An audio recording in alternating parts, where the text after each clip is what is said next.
না, মুখ্যমন্ত্ৰীৰ যিটো ইণ্টাৰভিউ আমি চালো, মুখ্যমন্ত্ৰীয়ে কৈছে যে প্ৰাৰম্ভিকভাৱে 15,000কে দিব, প্ৰাৰম্ভিকভাৱে 15,000 দিব, ঠিক আছে। কিন্তু তাৰপিছত তেওঁ কৈছে এছেছ কৰিব।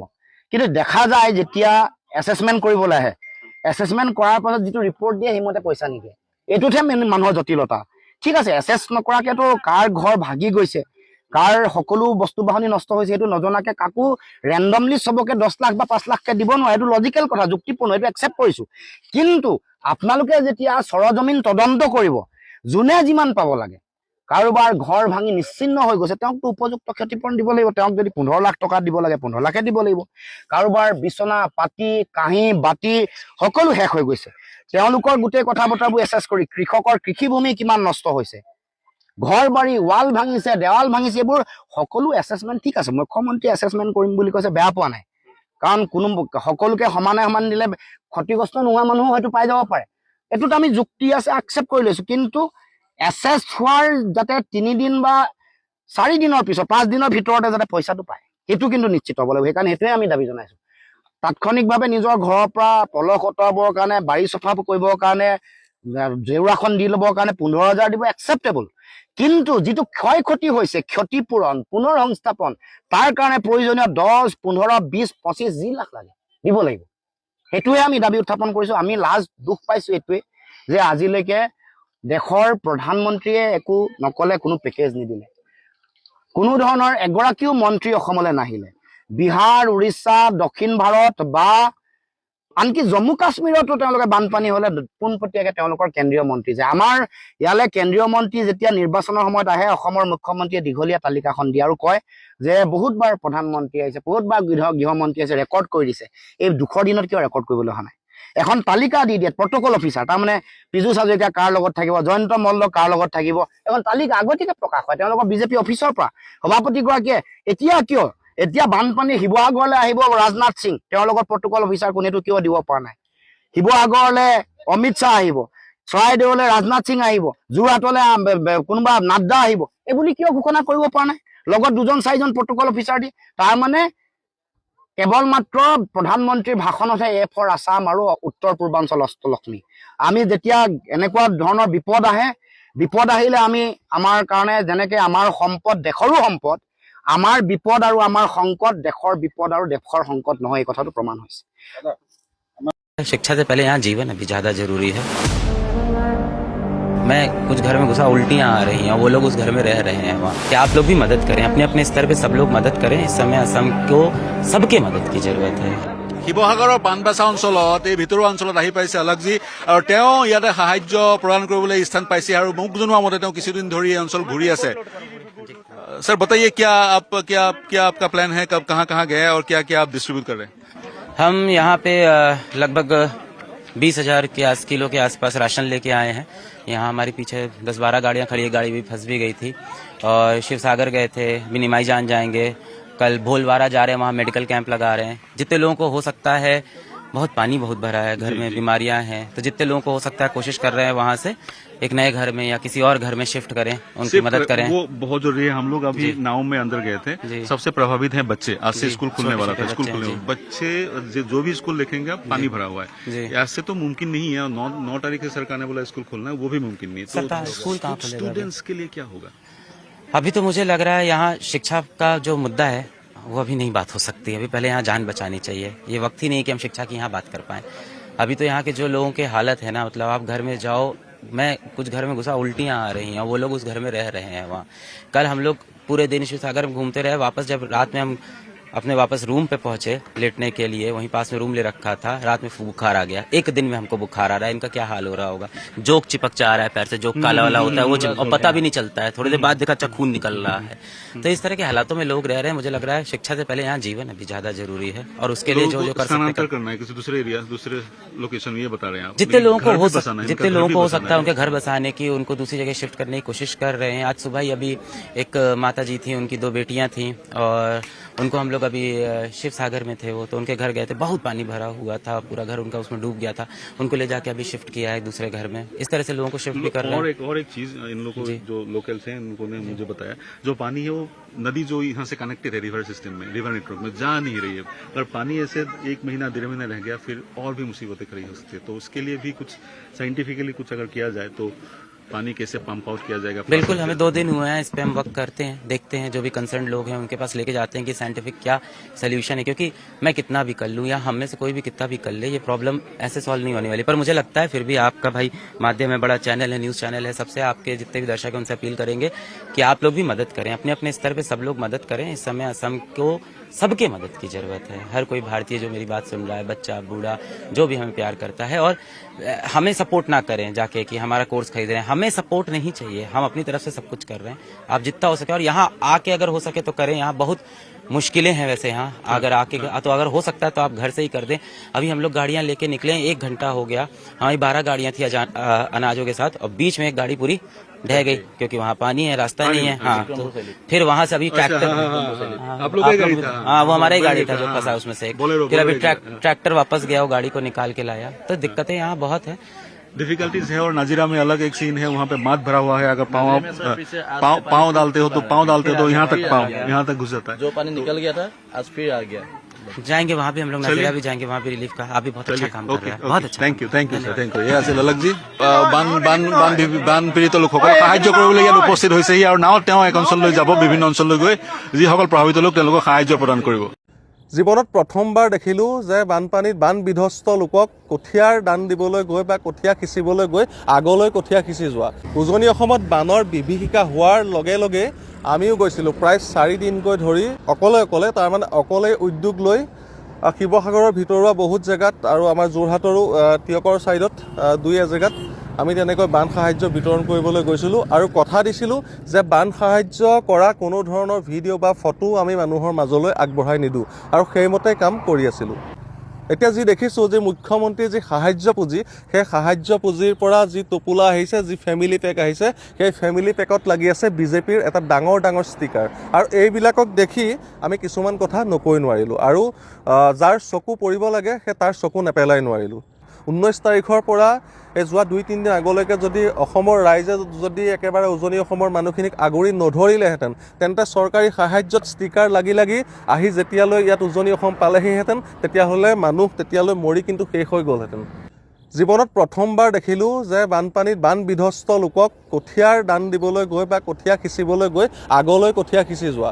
বহুত বছৰ খেতি কৰিছোঁ, খেতিৰ পথাৰত নামি পাইছোঁ, মৈয়াই পাইছোঁ, আৰু গৰুৰ হালো বাই পাইছোঁ, কিন্তু জীৱনত কোনো দিন আগলৈ কঠীয়া এনেকৈ সিঁচি যোৱা দেখা নাই। 10জন মানুহে লাইন পাতি আগত 3টা DSLR কেমেৰা লৈ এনেকৈ কঠীয়া সিঁচি যোৱা দেখা নাই। আৰু সেইবোৰ দেখি আজি কিছুমান কথা ক'বলৈ একেবাৰে নকৈ পৰা নাই। মানে বহুতো মানুহৰ অন্তৰাত্মাই কান্দি আছে, বহুতো মানুহে ঘৰৰ ভিতৰত বহি যাক যেনেকৈ পাৰিছে, যি ইয়াতে সহায় কৰিবলৈ গৈছে, যি শিৱসাগৰ গৈছে, যি নাইবা চৰাইদেউলৈ গৈছে, যি নাজিৰালৈ গৈছে, সেইসকল লোকক যি সহায় কৰিবলৈ ইচ্ছা কৰে অথচ নিজে গৈ একো দিব নোৱাৰে, তেওঁলোকে আনৰ হতুৱাই বেলেগ মানুহক সাহায্য দি পেলাই হ'লেও একেবাৰে কান্দি ভিতৰত বহি আছে।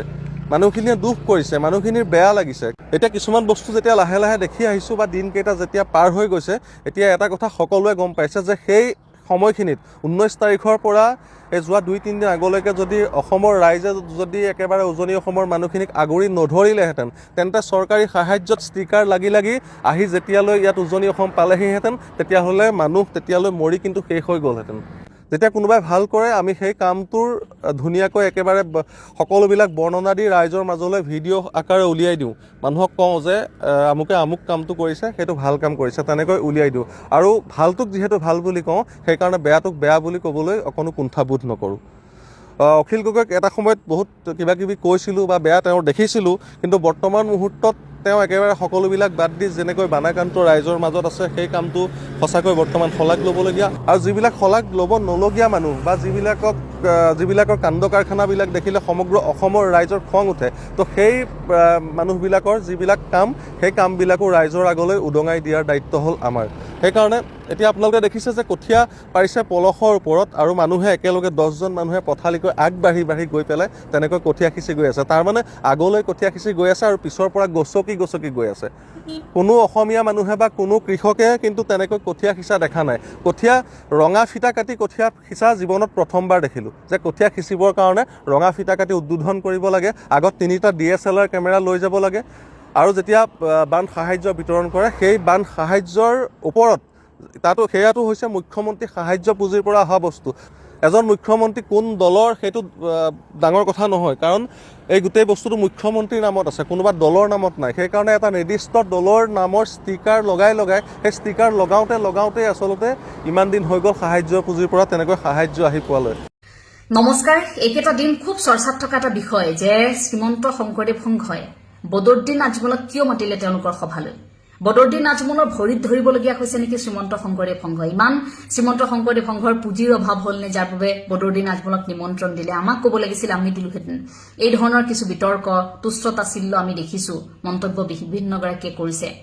তেওঁলোকক উদ্দেশ্যে কেইটামান কথা স্পষ্ট কৰি দিব বিচাৰিছো। প্ৰথমে কওঁ, কথাকেইটা মই কোনো শ্ৰীমন্ত শংকৰদেৱ সংঘৰ সদস্য হিচাপে কোৱা নাই, মই এগৰাকী সাধাৰণ যুৱতী হিচাপে উল্লেখ কৰিব বিচাৰিছো। কাৰণ এটা অনুষ্ঠান পাতিলে এগৰাকী ব্যক্তিক নিমন্ত্ৰণ জনোৱাৰ পাছত যেতিয়া এনেধৰণৰ হিন্দু মুছলমানৰ ৰাজনীতি আৰম্ভ হ'ব পাৰে, সি আমাৰ সমাজলৈ কিমান বেছি ভুল বাৰ্তা যাব, সেইবাবে সেই কথাকেইটা স্পষ্ট কৰি দিব বিচাৰিছো। এতিয়া প্ৰথম কথাটো হ'ল, সকলোৰে মনত আহি আছে যে কেৱল মাত্ৰ বদৰুদ্দিন আজমলকেই নিমন্ত্ৰণ জনোৱা হৈছিল নে সেই সভাখনলৈ? নহয়।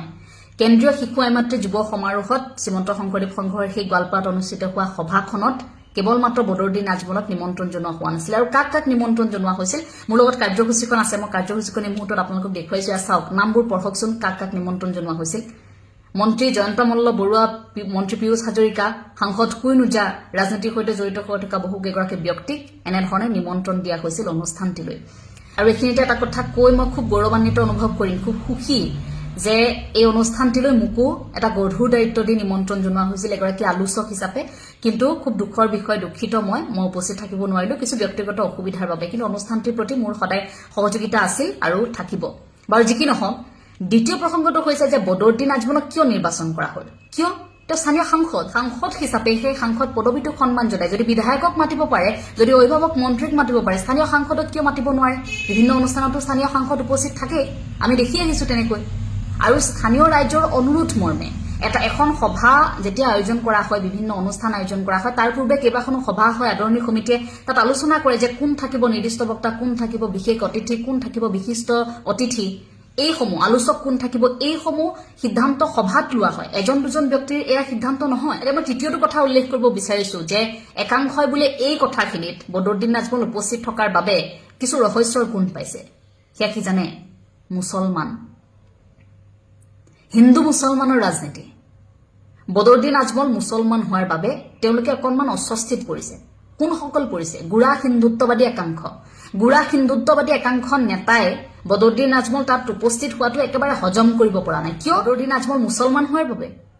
শ্ৰীমন্ত শংকৰদেৱ সংঘত এনেধৰণে ভেদাভেদ নাই আৰু ভৱিষ্যতেও নাহে।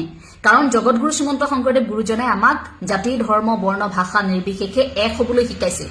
তেনেকৈহে আমাক গুৰু গতি কৰিবলৈ শিকাইছিল। আমাক ভাগ হৈ তই মুছলমান নাহিবি, তই খ্ৰীষ্টান নাহিবি, এই ধৰণৰ ভাগ বতৰুৱা আমাৰ মাজত সৃষ্টি কৰিবলৈ আমাক শিকোৱা নাছিল। শ্ৰীমন্ত শংকৰদেৱ সংঘত বহু মুছলমান লোক আছে।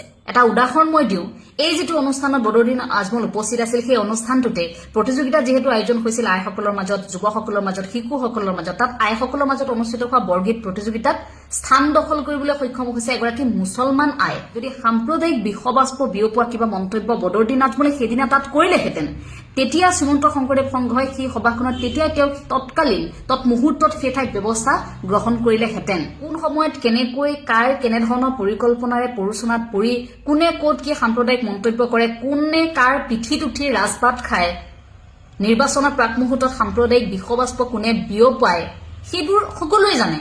ইমান সৰু কথা এটা ইমান বহল কৰাৰ, ইমান বিতৰ্ক কৰাৰ কোনো প্ৰয়োজন নাই। এতিয়া চতুৰ্থটো প্ৰসংগ হৈছে য'ত কৈছে দান বৰঙণিৰ কথাটো, যে শ্ৰীমন্ত শংকৰদেৱ সংঘই দান বৰঙণিৰ বাবে বদৰুদ্দিন আজমলক তালৈ নিমন্ত্ৰণ দিলে। কিয়? আপোনালোকে বিভিন্ন অনুষ্ঠান পাতিলে টকা পইচাৰ বাবে, টকাৰ লোভত কাৰোবাৰ পৰা কিবা এটা সহায় পাম বুলি আপোনালোকে অতিথি মাতে নেকি? তেনেকৈ বাছি বাছি মাতে নেকি? আমুকক মাতিলে ইমান টকা দিব, তামুকক মাতিলে ইমান টকা দিব, তেনেকৈ মাতে নেকি? প্ৰধানমন্ত্ৰীগৰাকীক যেতিয়া অনুষ্ঠানলৈ নিমন্ত্ৰণ জনোৱা হয় প্ৰধানমন্ত্ৰীগৰাকীয়ে টকা দি থৈ যায় নেকি মুখ্যমন্ত্ৰীগৰাকীয়ে অংশগ্ৰহণ কৰা প্ৰতিটো অনুষ্ঠানতে মুখ্যমন্ত্ৰীয়ে টকা দিয়ে নেকি উপায়ুক্তগৰাকীয়ে অংশগ্ৰহণ কৰা বা আন আন ব্যক্তিসকল সমাজত প্ৰতিষ্ঠিত একাংশ লোক বা উচ্চ আসনত থকা একাংশ লোকে আপোনালোকৰ অনুষ্ঠানবিলাকত যেতিয়া অংশগ্ৰহণ কৰে প্ৰতিগৰাকী ব্যক্তিয়ে আপোনালোকক টকা দি থৈ যায়নে শ্ৰীমন্ত শংকৰদেৱ সংঘত পুঁজিৰ বাবে আজিলৈকে কাকো নিমন্ত্ৰণ দিয়া নাই আৰু ভৱিষ্যতেও নিদিয়ে একাংশ কৈছে যে আপোনালোকৰ যদি পুঁজিৰ অভাৱ হৈছিল আমাক ক'ব লাগিছিল আমি দুটকামান দিলোহেঁতেন এই কথাটোত মোৰ খুব ভাল লাগিছে যে আপোনালোকে দিব বিচাৰিছে ইমান বহল অন্তৰৰ মানুহ আপোনালোকে যেতিয়া আধ্যাত্মিক অনুষ্ঠান এটালৈ কেইটকামান আগবঢ়াম বুলি ভাবিছে আমিনো ল'বলৈ কিয় লাজ কৰিম আপোনালোকে ইমান বহল মনেৰে যদি দিয়ে আমিও ল'ম দিবচোন কেৱল শংকৰ সংঘ বুলিয়ে নহয় বিভিন্ন ধৰণৰ অনুষ্ঠানবোৰ হৈ থাকে সেই অনুষ্ঠানসমূহত আপোনালোকে পাৰিলে 2 টকা দিব যদি বদৰুদ্দিন আজমলক নিমন্ত্ৰণ জনোৱাৰ বাবে আপোনালোকে ভাবিছে যে শংকৰ সংঘই টকাৰ বাবে নিমন্ত্ৰণ দিছে দিবচোন আমিও চাম আপোনালোকে কিমান টকানো আপোনালোকৰ বহল মনেৰে আপোনালোকে দান বৰঙণি হিচাপে আগবঢ়ায় দিব আপোনালোকে এটা খুব ভাল কথা আৰু শেষৰ প্ৰসংগটো হৈছে যে বদৰুদ্দিন আজমলক কিয় সেৱা কৰা হৈছে আমাৰ বাবে এটো একেবাৰে অস্বাভাৱিক নহয় আপোনালোকে যিসকলে নাজানে তেওঁলোকৰ বাবে অকনমান অস্বাভাৱিক হ'ব কথাটো কিন্তু আমাৰ বাবে একেবাৰে নহয় কাৰণ আমি আমাৰ ঘৰলৈ যিকোনো লোক আহিলে আমি সেৱা কৰো আমি যিকোনো লোকক অনুষ্ঠানত পালে আমি কৃষ্ণ বুলি কওঁ আমি সেৱা কৰো গতিকে সেই উদ্দেশ্যে সেই অনুষ্ঠানটিত এগৰাকী অতিথি কৈছে অতিথিগৰাকীক সেৱা কৰিছে কৃষ্ণ বুলি কৈছে সেইটো কি ডাঙৰ কথাটো হ'ল তাত আপোনালোকে ভৰিত ধৰিছে বদৰুদ্দিন আজমলক তাত ভৰি চেলেকি থকাৰ কথাটো কেনেকুৱা আহিল এই বিষয়টো আপোনালোকৰ মনলৈ কেনেকৈ আহিল ইমান বেছি মানুহৰ চিন্তাধাৰা নিজ হ'ব পাৰেনে আপোনালোকে কোনো বিষয় এটা নজনাকৈ কেনেকৈ এটা আধ্যাত্মিক অনুষ্ঠান চলি থাকে তেওঁলোকৰ নীতি নিয়মবোৰ পৰম্পৰাবোৰ নজনাকৈ আপোনালোকে কিছুমান কথা ওপৰতে কৈ দিয়ে কেৱল মাত্ৰ বাহ লোৱা স্বাৰ্থত আৰু বদৰুদ্দিন আজমলক তালৈ মতা হৈছিল সেই বিষয়টো ঠিকেই চালে তাত যে 3টা দিন ইমান সুন্দৰকৈ অনুষ্ঠান হ'ল সেই বিষয়টো আপোনালোকে নেদেখিলে তাত যে এই কণমানিৰ পৰা এই 5 বছৰীয়া 6 বছৰীয়া কণমানিয়ে কান্ধত খুলটো লৈ তাত খুলবাদ্য প্ৰদৰ্শন কৰিছে আইসকলে দিনটো ব্যস্ত হৈ থাকে তেওঁলোকে ৰচনা প্ৰতিযোগিতা তেওঁলোকে কবিতা আবৃত্তি তেওঁলোকে বক্তৃতা তেওঁলোকে দিহানাম থিয়নাম এই সমূহত অংশগ্ৰহণ কৰিছে সেইবোৰ আপোনালোকৰ চকুত নপৰিল তেওঁলোকক প্ৰশিক্ষণ দি তেওঁলোকক প্ৰতিযোগিতাৰ মাজলৈ আগবঢ়াই দিবলৈ শ্ৰীমন্ত শংকৰদেৱ সংঘই যে এখন মঞ্চ দিছে সেইবোৰ আপোনালোকৰ চকুত নপৰিল শিশুসকলক যে এখন মঞ্চ দিছে যুৱক যুৱতীসকলক যে এখন মঞ্চ দিছে সেই আপোনালোকৰ চকুত নপৰিল আপোনালোকৰ দৰে একাংশ লোকক কলিজাটো যদি কোনোবাই ভাজি খুৱাই দিয়ে তেতিয়াও আপোনালোকে ক'ব যে নিমখ অকণমান বেছি হ'ল কলিজাটো এনেকৈহে ভাজিব লাগিছিল একাংশ লোকক সন্তুষ্ট কৰাটো একেবাৰে সম্ভৱ নহয় গতিকে শ্ৰীমন্ত শংকৰদেৱ সংঘ এটা আদৰ্শ হৈ আছে আৰু আদৰ্শ হৈ ওলাই জিলিকি থাকিব তেওঁলোকে তেওঁলোকৰ কাম কৰি গৈছে তাত আপুনি মই মাথা মাৰি বিতৰ্কৰ সৃষ্টি কৰি লাভ নাই আমি পাৰিলে সেই পজিটিভ কথাবোৰ আমি আমাৰ বাবে যিবিলাক ধনাত্মক কথা হয় সেইবিলাকহে ল'ব লাগে মুখ্যমন্ত্ৰীয়ে যে কৈছে যে আমি অৰুণোদয় ধৰ দুগুণ কৰি দিছো অৰুণোদয় ধৰ দুগুণ কৰি দিছো ক'ত দিছে 4খন বানাক্ৰান্ত জিলাৰ মহিলা অৰুণোদয় ধন কিমান 1250 টকাটো আমি দুগুণকৈ 2500 কৰি দিছো অহা 6 মাহৰ কাৰণে কেনেকৈ দিছে যে আন 30খন জিলাৰ অৰুণোদয় যিবিলাক অৰুণোদয়ৰ পৰা দুখীয়া মানুহ বুলি চৰকাৰে স্বীকৃতি দি যিবিলাকক 1250 টকাকৈ দিয়া হৈছে ধনী মানুহকতো অৰুণোদয় দিয়া নাই অৰুণোদয় পোৱাৰ যোগ্য দুখীয়া তেওঁলোকক সহায় হ'ব অভাৱগ্ৰস্ত মানুহ বুলি লাখ লাখ মহিলাক যি 30খন জিলাত অৰুণোদয় দিছিল তেওঁলোকৰ পৰা 150 টকা চান কাঢ়ি আনি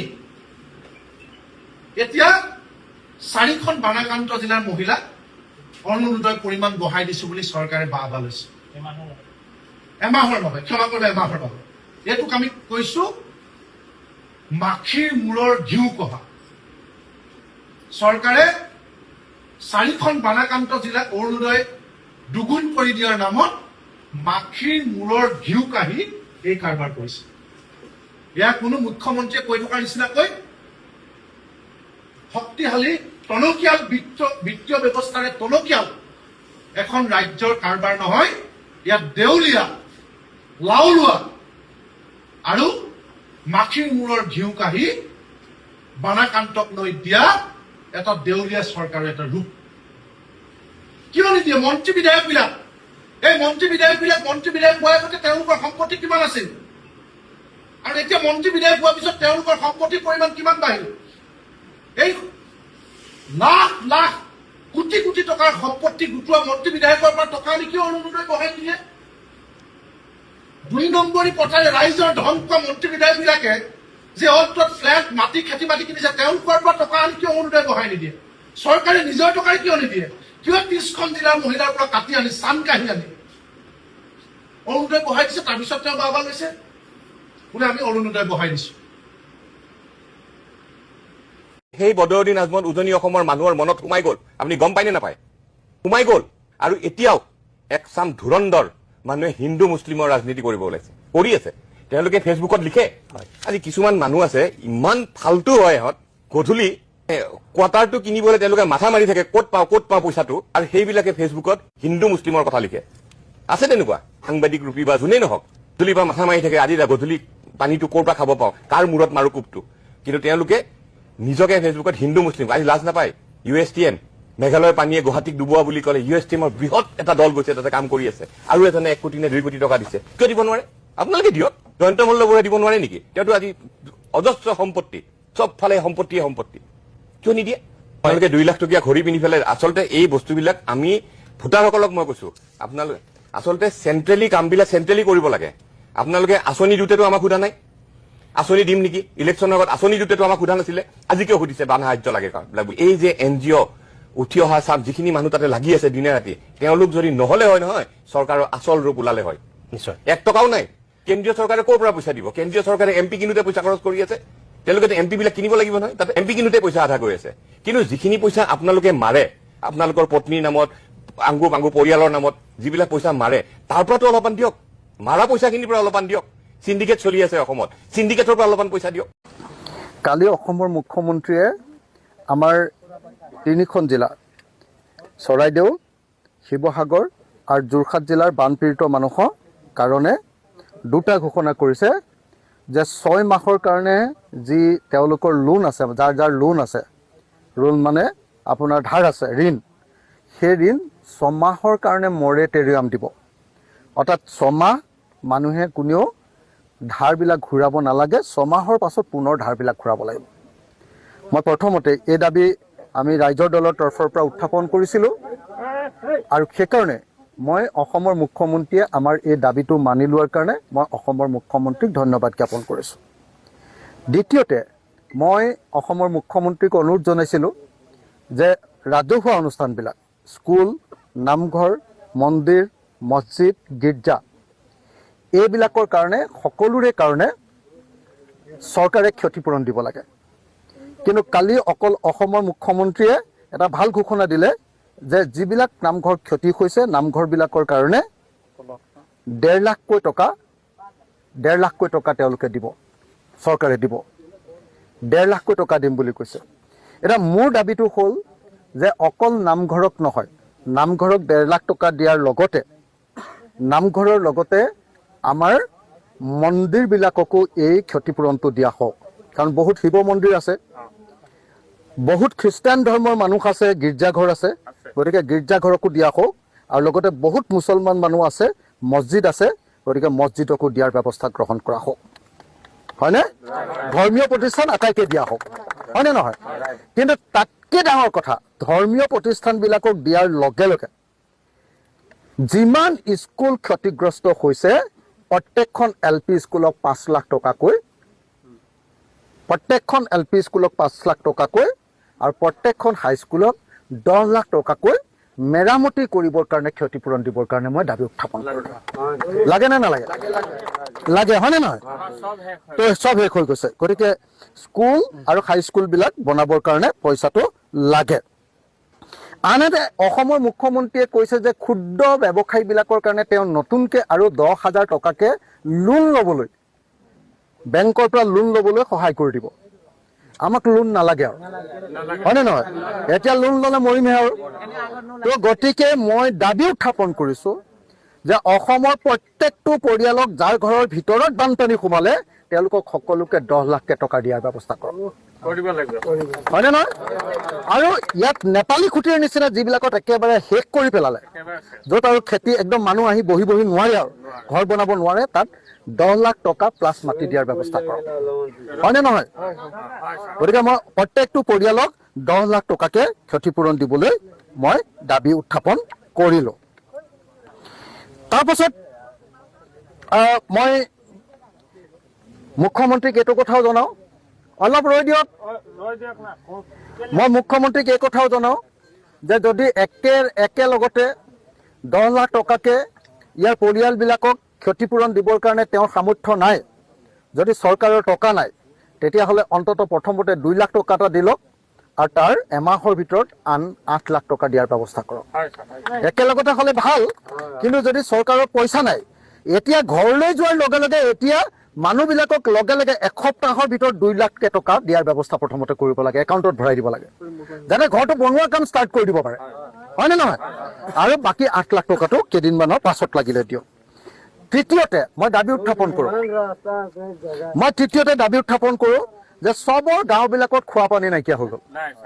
গতিকে JJMৰ যিমানবিলাক খোৱা পানীৰ প্ৰজেক্ট নহ'লে বা দমকল মাল্টি দমকল লগাই প্ৰতিখন গাঁৱত 5টাকৈ যদি দমকল দিয়ে, আৰু নহ'লে য'ত য'ত JJMৰ প্ৰজেক্ট আছে পানী যোগান কেন্দ্ৰ, সেইবিলাক যদি ভাল কৰি দিয়ে খোৱা পানীৰ ব্যৱস্থা গ্ৰহণ কৰিবৰ কাৰণে মই চৰকাৰৰ ওচৰত দাবী জনাইছোঁ। আনহাতে ৰিলিফৰ ভিতৰত ব্লিচিং পাউডাৰ, ফেনাইল, বেলচা, বাহনি, কোৰ আৰু DDT পাউডাৰ। কি bleaching powder, phenyl, DDT powder, এইবিলাক DDT পাউডাৰ ছটিয়াই দিব লাগে, মানে স্প্ৰে কৰি দিব লাগে। ব্লিচিং সকলো পৰিয়ালকে দিব লাগে, ফেনাইল সকলো পৰিয়ালকে দিব লাগে, আৰু লগত চৰকাৰৰ পিনৰ পৰা বেলচা, কোৰ ঘৰ চাফা কৰিবৰ কাৰণে, আৰু লগত বেলচা কোৰৰ লগতে বাহনি দিয়াৰ ব্যৱস্থা কৰিব লাগে, ঝাৰু আৰু বাহনি, হয়নে? তাৰপাছত যিমানবিলাক স্কুলৰ ল'ৰা ছোৱালী আছে, স্কুল কলেজৰ ল'ৰা ছোৱালী সকলোকে ফিজ ফ্ৰী কৰি দিব লাগে। এইটো অকল চৰকাৰী স্কুল নহয়, প্ৰাইভেট স্কুলৰ ল'ৰা ছোৱালীবিলাকৰো বানপীড়িত জিলাকেইখনৰ ফিজবিলাক ফ্ৰী কৰি দি চৰকাৰে সেই প্ৰাইভেট স্কুলৰ ফিজটো দি দিয়াৰ ব্যৱস্থা গ্ৰহণ কৰিব লাগে। লাগেনে নাই বাৰু? আজিকালি গাঁৱৰ ল'ৰা ছোৱালীবিলাকেও প্ৰাইভেট স্কুলত নপঢ়ে জানো? এইটো মই দাবী উত্থাপন কৰিছোঁ। আৰু দুটা বস্তু মই দাবী উত্থাপন কৰিম যে গাঁৱৰ মানুহবিলাকৰ যিমান ইলেক্ট্ৰিচিটিৰ APDCLৰ আমাৰ বিজুলীৰ খৰচ আছে, বিদ্যুৎ, এইবাৰ অন্ততঃ 6 মাহৰ কাৰণে বিজুলী মাচুল ৰেহাই দিব লাগে। এই 3খন জিলাত বিজুলী মাচুল ৰেহাই দিব লাগেনে নাই বাৰু? বিজুলী মাচুল ৰেহাই দিয়ক। আৰু এই জিলা 3খনত সকলো মহিলাকে, প্ৰত্যেকটো পৰিয়ালৰ অন্ততঃ এগৰাকী মহিলাক অৰুণোদয় দি, অৰুণোদয়ৰ পৰিমাণটো অন্ততঃ এবছৰলৈকে যেনেকৈ এতিয়া 2,500 টকা কৰি দিছে, 2,500 টকা কৰি দিয়াৰ ব্যৱস্থা কৰিব লাগে।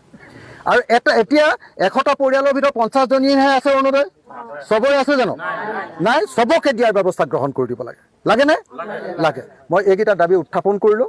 মই আশা কৰোঁ যে চৰকাৰে নিশ্চয় ব্যৱস্থা গ্ৰহণ কৰিব।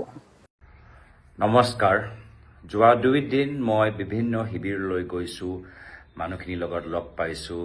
কিছুমান মানুহ এতিয়া লাহে লাহে নিজৰ ঘৰলৈ উভতি গৈছে, আৰু য'তে দেখিছোঁ বহুতখিনি দল, সংগঠন, NGOs, শিল্পী সমাজৰ মানুহখিনি আহি মানুহ খুৱাই আছে। যথেষ্ট তেওঁলোকৰ মই শুভেচ্ছা জ্ঞাপন কৰিছোঁ, কৃতজ্ঞতা জ্ঞাপন কৰিছোঁ। কিন্তু বান সাহায্যৰ ক্ষেত্ৰত যেতিয়া আমি জনসাধাৰণক সোধোঁ যে তেওঁলোকে কি ধৰণৰ সাহায্য বিচাৰে, তেতিয়া তেওঁলোকৰ কিছুমান কথা আমাক জনাইছে, যিখিনি কথা আজি মই এই ভিডিঅ'ৰ যোগেদি সকলোকে জনাবলৈ বিচাৰোঁ। প্ৰথম হ'ল যে আজিৰ তাৰিখত হাইজিন পিছত গৈ যে বেমাৰী নহয় পানী শুকোৱাৰ পিছত, এই ক্ষেত্ৰত আমি সকলোৱে সাৱধান হ'ব লাগিব।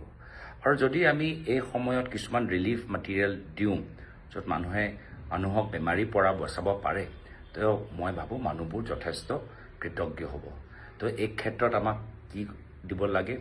আমাক দিব লাগিব ফেচ মাস্ক, আমাক দিব লাগিব ফিনাইল, আমাক দিব লাগিব ব্লিচিং পাউডাৰ, আমাক দিব লাগিব টুথব্ৰাছ, টুথপেষ্ট, গা ধোৱা চাবোন, কাপোৰ ধোৱা চাবোন, পাউডাৰ, বাকেট, মাগ, এই ধৰণৰ বস্তুখিনি দিলে মই ভাবোঁ মানুহবোৰ উপকৃত হ'ব।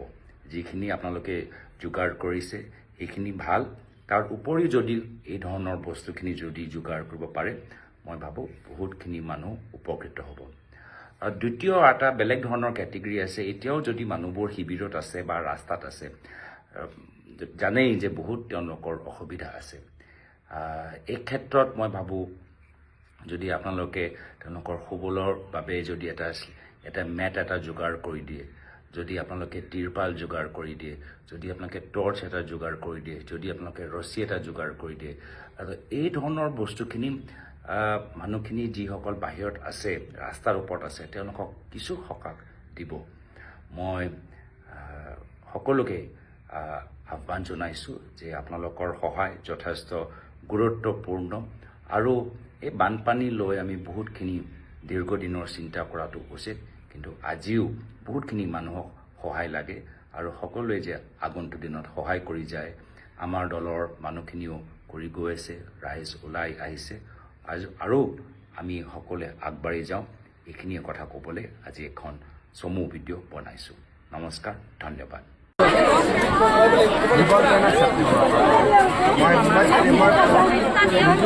বাবা বহাব খুজিছিলোঁ কিন্তু বাবুখিনি